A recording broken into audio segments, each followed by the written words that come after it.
할렐루야. 하나님 살아계심을 믿으십니까? 그 하나님 나와 함께 하심을 믿으십니까? 그 하나님께서 오늘 이 예배를 받아주실 줄 믿습니다. 영과 진리로 예배드리는 저와 여러분에게 오늘 하나님께서 예비하신 은혜, 그 쌓아두신 은혜를 하나님 넘치도록 부어주실 줄로 믿습니다. 저는 이 시간 함께 봉독한 사도행전 11장 24절 말씀을 의지해서 본이 되는 성숙한 신앙이라는 제목으로 은혜의 말씀을 함께 나누고자 합니다. 제목 한번 따라 하시겠습니다. 본이 되는 성숙한 신앙. 현재 우리가 살고 있는 이 시대는 어른 부재 시대라고 합니다. 제가 언젠가 신문 기사를 본 적이 있어요. 이 사회는 어른이 없는 사회다라는 기사를 봤어요. 무슨 말일까요? 본이 되는, 귀감이 되는, 본이 되는 어른이 없다는 것입니다. 저는 그 기사를 보면서 그 기사에 이렇게 접목해 보았습니다. 기독교인이 없는 사회다. 그리스도인 부재의 시대다. 기독교인이 이 사회에 본이 되어야 하는데 지금 그렇지 못하고 있습니다. 마태복음 5장에 보면 예수님께서 팔복에 대해서 강론하신 이후에 13절에 너희는 세상의 소금이니 14절에 너희는 세상의 빛이라.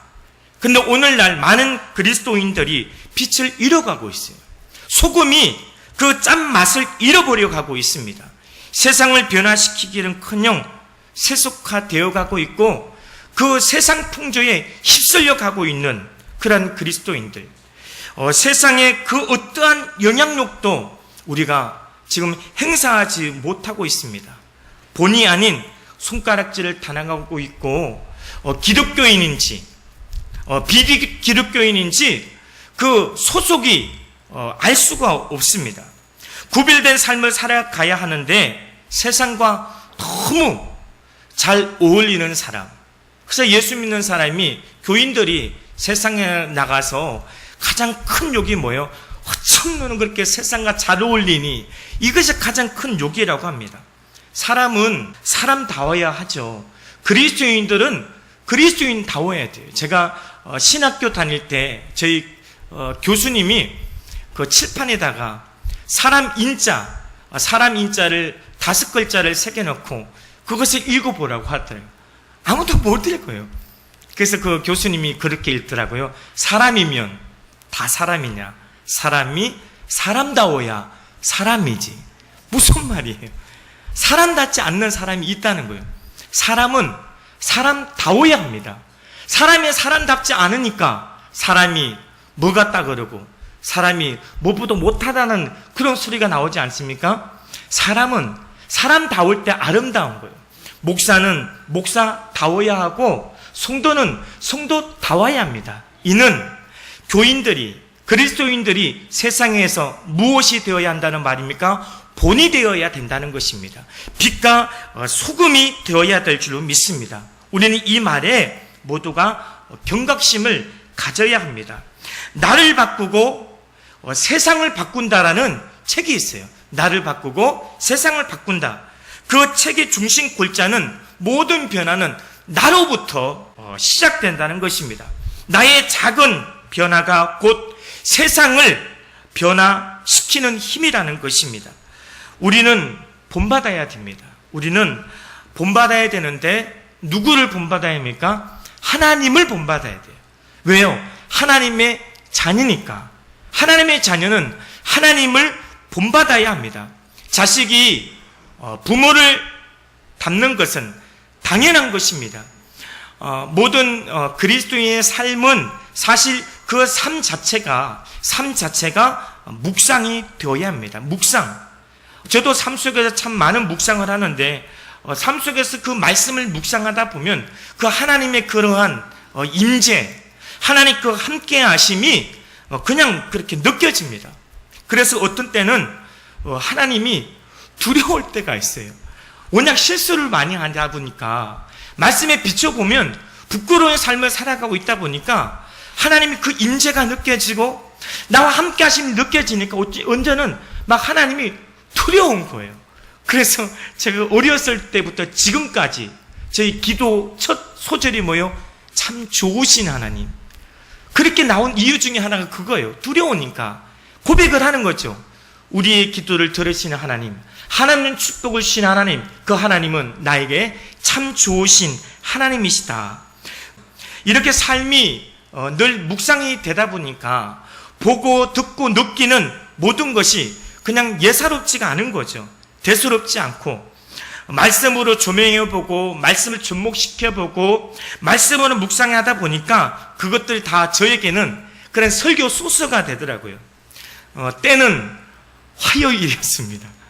저희가 저녁을 먹고 있는데 아들이 그런 말을 하더라고요. 우리는 지금 2층에 살고 있는데 저 바로 위층에 아들 친구가 살아요. 그 아들 친구의 엄마는 우리 집에 가끔 놀러 와요. 그리고 자주 또 계단에서 부딪혀서 그분이 우리 친구의 엄마라는 것은 잘 압니다. 근데 아들이 그러는 거예요. 저녁 먹다 말고, 아빠 오늘 계단에서 친구 아빠한테 인사했어. 근데 제가 그랬어요. 야, 너 친구 아빠 한 번도 못 봤다면서 어떻게 알고 그렇게 인사를 했니? 그때 아들이 딱 한마디 하더라고. 아빠, 내 친구가 똑같이 생겼어. 그러더라고. 내 친구가 똑같이 생겼어. 자식은 그 부모를 닮는 것은 뭐예요? 당연한 겁니다. 닮을 수밖에 없죠. 왜 닮는가? 왜 자식은 부모를 닮는가? 일단 가까이 있어요. 더 가까이 있고 또 늘 바라보고 있고 한 울타리에서 같이 살고 같은 음식을 먹으니까 닮을 수밖에 없는 거예요. 생김새도 닮고 성격도 닮아가고 성품도 인격도 그렇게 닮아가는 것입니다. 마찬가지죠. 저와 여러분은 하나님의 자녀라고 한다면 우리는 하나님을 닮아야 돼요. 하나님을 닮기 위해서 어떻게 해야 될까요? 하나님 가까이 지내야 돼요. 늘 하나님을 바라봐야 되고 육의 양식도 먹어야 되지만 영의 양식, 하나님의 말씀을 자꾸 먹고 묵상하고 읽다 보면 우리는 하나님을 닮아가게 될 줄로 믿습니다. 할렐루야. 이 시간에 우리 전우자업분에게 이렇게 한번 축복하시기 바랍니다. 하나님은 쏙 빼닮았습니다. 네, 신약 성경에 보면 이 성도라는 호칭이 67회 정도 기록되어져 있어요. 성도라는 헬라어 원어 성경에 하기오스라고 하는데 이 하기오스라는 뜻은 신성하다, 순결하다, 거룩하다는 뜻이 있어요.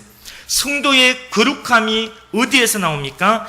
예수 그리스도, 하나님의 영, 그 예수 그리스도를 닮아가면서 나타납니다. 초대교회를 살펴보면 사도들의 역할이 매우 컸죠. 사도들의 역할이 컸지만 평신도 역할 역시 컸습니다. 그렇기 때문에 평신도들은 어디를 가든지 누구를 만나든지 본이 되어야 되고 귀감이 되어야 됩니다. 오늘 본문 말씀에는 누구를 가리지 않고 어떤 상대를 가리지 않고 모든 사람들에게 본이 되는 한 사람이 등장합니다. 바로 평신도 사역자인 바나바입니다.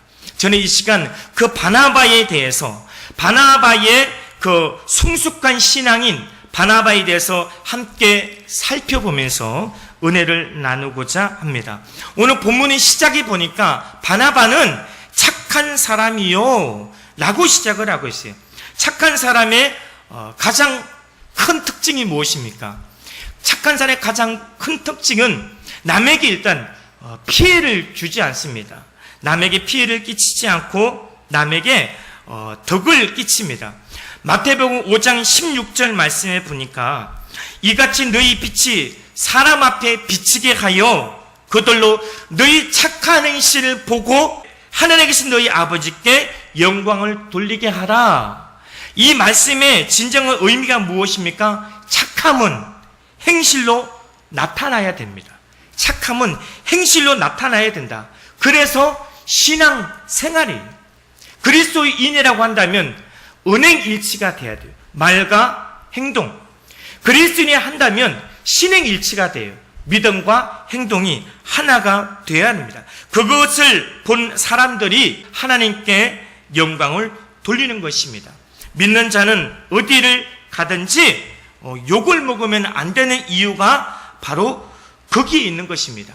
하나님의 자녀다움은 빛이 되어야 되고 소금이 되어야 되며 타인들에게, 불신자들에게 본이 되어야 됩니다.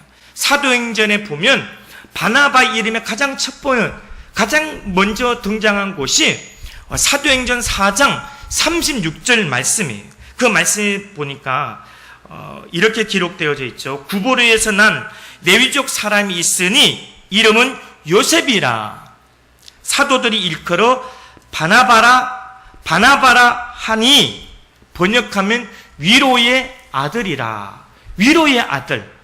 바나바는 위로의 아들이라고 불릴 정도로 그는 그렇게 인정받고 말과 행시와 은행 일치가 되었던 인물입니다.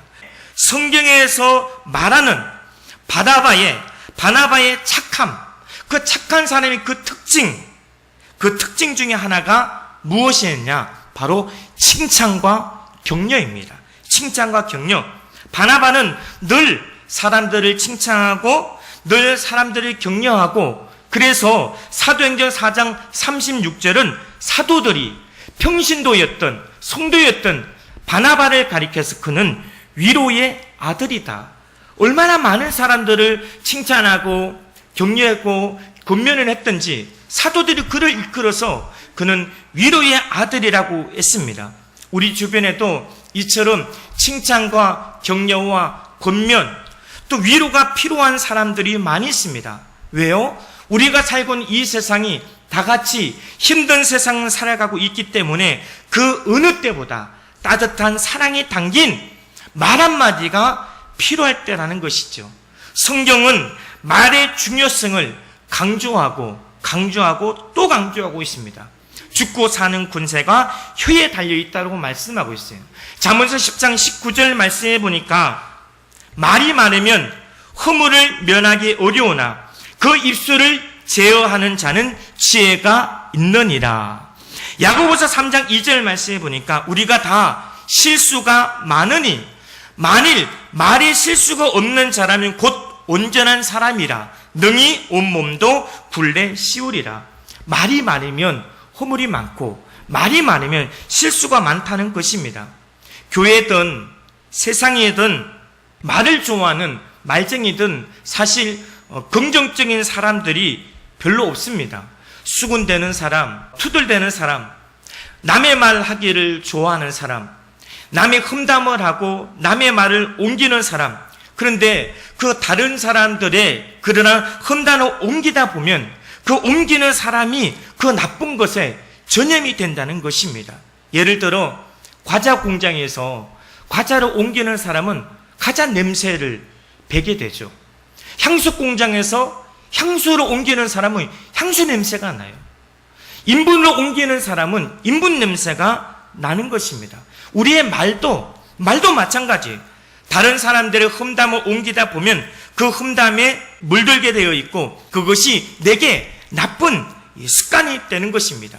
성경에 믿음의 선진들 중에 말 잘하는 말쟁이들은 별로 없습니다. 그래서 성경은 무엇을 말합니까? 하나님의 나라는 말이 있지 않고 능력에 있느니라. 로마서 10장 10절 말씀해 보니까 사람이 마음에 믿어 의에 이르고 입으로 시인해서 구원에 이르느니라. 이스라엘 백성들, 그들이 애굽에서 출애굽할 때 이미 이스라엘 백성들은 적과 꿀이는 약속의 땅을 이미 받은 자들이었어요. 그들이 200만 명이 출애굽했지만 적과 꿀이는 가나안 땅을 약속으로 받고 출애굽했지만 여러분이 잘 아시는 것처럼 그들은 다 가나안 땅에 들어가지 못했습니다. 삶의 어려움만 있으면 원망하고 불평하고 부정적인 말을 하고 하나님과 모세를 대적한 그들은 약속은 받았지만 가나안 땅에 들어가지 못했어요. 왜? 불평불만했기 때문에, 늘 부정적인 말을 했기 때문에 결국 그들은 광야에서 죽임을 당했어요. 그러나 여호수아와 갈렙은 긍정적인 사람이었어요. 믿음의 말을 했습니다. 그 여호수아와 갈렙 출애굽 1세대 그 두 사람과 그의 후손들만 그렇게 가나안 땅에, 약속의 땅에 들어간 것입니다. 이처럼 우리의 말은 구원과 직결되어져 있어요. 성경의 인물 중에 말에 실수가 없었던 가장 큰 인물이 누구였습니까? 바로 다윗입니다. 다윗의 생에 그는 말에 실수가 없었어요. 다윗이 말에 실수가 없었던 이유는 바로 그의 기도 때문이죠. 시편 143편 3절에 보니까 야훼여 내 입에 파수꾼을 세우시고 내 입술의 문을 지키소서. 이 다윗의 기도가 저와 여러분의 기도가 되시기를 주 예수님을 부탁을 드립니다. 할렐루야. 유명한 세계적인 화가가 있습니다. 미켈란젤로. 이 미켈란젤로 하면 우리는 그의 역작이 뭐예요? 천재창조 있잖아요. 이 미켈란젤로가 하루는 그 파티에, 성대한 파티에 초청을 받았습니다. 이제 파티에 참석한 사람들은 만나니까 그들이 335 이렇게 무리를 지어가면서 계속해서 남의 험담을 하고 어떠한 특정인의 명예롭지 못한 부분을 들춰내서 공격을 하고 그렇게 낄낄대며 그렇게 웃는 광경을 보면서 그 보기 좋지 않는 거예요. 그래서 이 미켈란젤로가 그들과 함께 동석하지 않고 한쪽 구석에서 그냥 우두커니 서 있는 거죠. 그랬더니 그 중에 한 명이 미켈란젤로의 친구야 왜 거기서 있느냐고 우리와 같이 대화 좀 나누자고. 그랬더니 나는 대화 같은 거 별로 안 좋아한다고. 나는 무슨 그림을 그릴지 나는 지금 생각 중에 있다고. 그럼 무슨 그림을 그릴지 그렇게 생각하고 있지만 말고 그 그림을 한번 그려보라고 그 부탁을 했어요. 그랬더니 이 미켈란젤로가 이제 그 화폭에 이제 그림을 그리기 시작한 거죠. 처음에 그 큰 도화지에 흰색으로, 흰색 물감으로 다 칠하기 시작합니다. 흰색 물감을 칠하고 난 다음에 마지막에 그 정 가운데 금정색 물감으로 점화를 딱 찍는 거예요. 점화를 딱 찍고 나서 친구들에게 말하는 거죠. 이 그림에서 무엇을 보고 있냐라고. 그랬더니 그 친구들이 점을 보고 있다는 거예요. 점을. 여러분 지금 보이십니까? 이 그림에서, 이 사진에서 무엇이 보여요? 점이 보이면 안 되는 거예요. 이렇게 조그만 점이 보이면 되지 않고 보다 더 넓게 보이는 흰색 그 배경을 봐야 된다는 거죠. 우리의 삶이 마찬가지예요. 사람은 누구나 다 약점이 있어요. 약점이 있고 허물이 있다는 거죠. 그러나 그 사람에게 하나님께서 당신의 형상과 모양대로 우리를 지으시고 만드실 때 최상의 걸작품으로 만드실 때는 우리에게 단점보단 장점을 더 많이 주셨어요. 우리가 만약에 장점이 아닌 단점이 나에게 더 많다. 세상을 살아가지 못합니다. 우리에게는 단점보다 우리는 장점이 더 많아요. 그래서 우리는 사람들을 우리는 바라볼 때 우리는 그 사람의 단점이 아닌 장점을 보면서 우리는 그 사람을 칭찬하는 삶을 살아야 될 줄로 믿습니다. 이 땅에 교회는 완벽하지 않습니다. 대형교회든 중형교회든 소형교회든 개척교회든 완벽한 교인이 없어요. 교회도 목사도 완벽하지 못합니다. 오직 그 교회의 주인 되시는 하나님만 완벽할 뿐이에요. 제가 길거리에서 전도하면서 정말 많은 사람을 만나요. 만나다 보면 이제 복음을 전하면서 또 대화도 하잖아요. 그래서 예수 믿고 구원 받으세요 하면 어떤 분은 이제 그런 말을 하시더라고요. 교회 다닌다라고. 그건 반사적으로 그럼 어느 교회 다니냐고 이렇게 질문을 하게 되잖아요. 어느 교회 다니시냐고. 그랬더니 그분의 말이 이렇게 말을 하더라고요. 말 그대로 옮겨볼게요. 네. 그냥 조그만 교회 이렇게 조그만 개척교회 다니고 있어요. 이렇게 말을 하더라고요. 근데 또 다른 분을 만났습니다. 그분에게 물었어요. 예수 믿고 구원받아라. 그러니까 교회 다니고 있대요. 그래서 어느 교회 다니고 있냐고. 그랬더니 막 큰 목소리로 막 의기양양하게 자랑스럽게 얘기하더라고요. 나는 안산의 랜드마크에 다니고 있다고. 랜드마크. 우리 교회는 최상의 서비스와 최고의 만족을 주고 있다고. 제가 그 말에 도전을 받은 것이 아니라 충격을 받았어요. 교회가 랜드마크인가?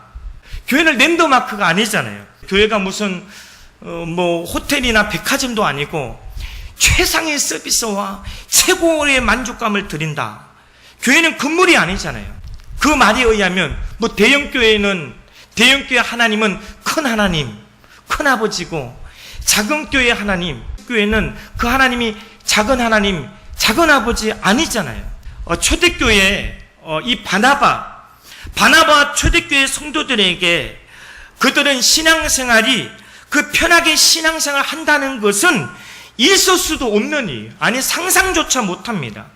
예수 믿는다는 그 이유 하나만으로 그는 핍박을 당해야 했고, 매를 맞아야 했고, 그리고 그들은 감옥에 갇히고 심지어는 순교를 당했어요. 그래도 그들은 하나같이 어떻게 했습니까? 담대했습니다. 하나같이 그들은 당당했어요. 비록 육체적인 최상의 서비스, 최고의 만족은 없었지만 그들의 믿음은 세상을 변화시키기에 충분했습니다. 히브리 11장 36절 38절에 보니까 또 어떤 이들은 조롱과 채찍질 뿐 아니라 열박과 옥에 갇히는 시련도 받았으니 돌로 치는 것과 토불을 켜는 것과 시험과 칼로 죽임을 당하고 양과 염소의 가죽을 입고 유리하여 궁핍과 환난과 학대를 받았으니 이런 사람은 세상이 감당하지 못하느니라. 할렐루야. 그들의 신앙생활, 그들은 하루하루가 예수 믿는다는 그 이유 하나만으로 그들은 죽임을 당해야만 했지만 그들은 세상을 변화시키기에 충분했고 오히려 그 세상이 그들을 감당할 수 없었던 것입니다. 그들이 왜 자신의 목숨을 버려서면서까지 그 신앙을 지켜야만 했습니까? 첫째는 사명이에요. 둘째는 사랑입니다. 사명과 사랑은, 그 사랑은 바로 착한 행실로 보니 귀감이 되어야 될 줄로 믿습니다. 우리 영혼력이 건강하려면 어떻게 해야 됩니까? 많이 웃어야 돼요. 그래서 우리나라에도 그런 말이 있잖아요. 소문 만복내라고. 많이 크게 웃어야, 그래야지 복이 온다. 성경에 기록되어져 있어요. 데살로니가서 5장 16절에 항상 기뻐하라. 우리가 왜 웃으면 건강해집니까? 왜 웃으면 우리 영혼력이 건강해져요? 그것은 하나님의 뜻이기 때문에. 항상 기뻐하라. 쉬지 말고 기도하라. 범사에 감사하라. 이는 그리스도 예수 안에서 너희를 향하신 하나님의 뜻이니라. 우리가 항상 기뻐하고 우리가 웃을 때 우리의 몸에서 호르몬이 분비가 됩니다. 무슨 호르몬? 엔돌핀. 엔돌핀으로 호르몬이 분비가 돼요. 그러나 더 놀라운 사실은 그 엔돌핀보다 4,000배를 능가하는 또 다른 호르몬이 우리에게 분비가 됩니다. 그것이 뭐예요? 다이돌핀이라고 합니다. 근데 이 다이돌핀이 언제 분비가 되느냐? 칭찬이에요. 이 다이돌핀은 칭찬을 받을 때 그것이 분비가 된다고 합니다. 사람들이 일상에서 감동될 때, 칭찬을 들을 때, 그때 막 감격되고 감동되면 그 다이돌핀의 호르몬이 분비가 된다는 거예요. 그래서 건강해진다는 거예요. 영혼력이 건강해진다는 거예요. 전 세계적으로 베스트셀러가 됐던, 무려 1,000만 권이 팔렸던 그런 책이 있습니다. 그 책 제목이 무언가 하면 칭찬은 고래도 춤추게 한다. 여러분 다 읽어보셨죠? 칭찬은 고래도 춤추게 한다. 근데 그 사실 아십니까? 원래 제목이, 그 책 제목이 원래 그것이 아니었다는 사실을 아십니까? 그 원래 책 제목이 고래가 해냈어. 이게 원 제목이에요. 그래서 이 켄 블랜차드라는 경영 컨설턴트가 그 책을 출간을 했는데 5개월 동안 단 한 권이 안 팔렸어요. 뭐야? 고래가 해냈어? 그게 나와 무슨 상관이야? 나는 인간인데, 나는 사람인데 고래가 해냈다고? 뭔 책제미 뭐 그런 게 다 있어. 출간했는데요 5개월 동안 단 한 권이 안 팔렸어요. 책 제목이 뭐라고요? 고래가 해냈어. 고래가 해낸 거하고 나하고 무슨 상관이야? 그래서 이 켄 블랜차드가 고민에 빠진 거예요. 야, 이거 내가 아무리 읽고 또 읽어도 이건 내용이 너무 좋은데 모든 사람을 성공시키기에 설득되고 호소리고 충분한데 왜 안 팔리는 걸까? 아, 문제는 제목이 있구나. 그래서 고민하고 싸매서 성경에서 지혜를 얻어서 제목을 바뀐 거예요. 칭찬은 고래도 춤추게 한다. 그러나 더 놀라운 사실이 있어요. 그 고래는 어떤 고래입니까? 제주를 잘 부리는 그런 돌고래가 아니에요. 바다의 포식자, 범고래라는 거죠. 사납고 무서운, 보이는 것만 집어삼키는 그런 범고래예요. 그런 범고래를 조련사가 30년을 그렇게 조련을 하는데 그 범고래를 이렇게 춤추게 하는 방법이 뭐예요? 칭찬이라는 거죠. 이처럼 칭찬은 사나운 사람을, 난폭한 사람을 부드럽게 하는 능력이 있고, 삶에 지쳐 힘들고 고통하고 절망당한 자들에게 우리가 칭찬하면 거의 그 사람에게 호르몬이 엔돌핀이 변하여 다이돌핀이 되고 그 영혼력이 회복되어지고 새 힘을 얻게 된다는 것입니다. 그는 그 책 한 권을 통해서 전 세계에 칭찬 열풍을 불러일으키고 전 세계 다니면서 안 가본 나라가 없어요. 우리나라도 왔잖아요. 우리나라도 와서 2013년도인가요? 우리나라에 와서 방송에서 나와서 방송을 한 영상이 있는데 우리 같이 한번 보도록 하겠습니다. See, the only thing that's important in life when all is said and done is who you love and who loves you. If you don't know God, you don't know love. And if you will take that love in your heart, it will live within you. And see, that's where the action is. That's where the whole thing is. 네. 이 켄 블랜차드가 말하고자 하고는 핵심이 뭐예요? 하나님을 알아야 된다. 그는 목사가 아니에요. 그는 선교사가 아니야. 하나님 글을 쓰시는 거예요. 전 세계적으로 다니면서 그 책 한 권으로 칭찬 열풍을 일으키고 그는 본이 되고 있어요. 무엇의 본을 전하고 있습니까? 하나님을 알아야 된다. 하나님을 알아야지 우리가 사랑을 알고 하나님을 알고 그 사랑이 내 안에 있으면 그 내 안에 있는 것이 행동으로 나온다. 사랑의 행동으로 나오고 그 사랑 행동으로 나가는 것이 삶을 변화시킨다. 그것을 말하고 있는 것입니다. 한국 사람들은 칭찬에 참 인색합니다. 그래서 칭찬을 잘 할지 몰라요. 칭찬을 잘 할지 모르다 보니까 칭찬 받는 것도 어색한 거예요.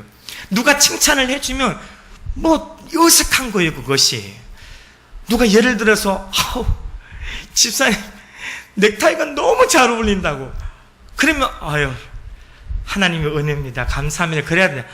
이 넥타이 길거리에서 산 거예요. 5,000원짜리 5,000원짜리 이런다니까. 인색하니까 칭찬을 받을 줄 몰라. 칭찬을 해봤어야지 칭찬을 받을 줄 알죠. 이처럼 이 칭찬이 인색하니까 칭찬을 받을 줄 모릅니다.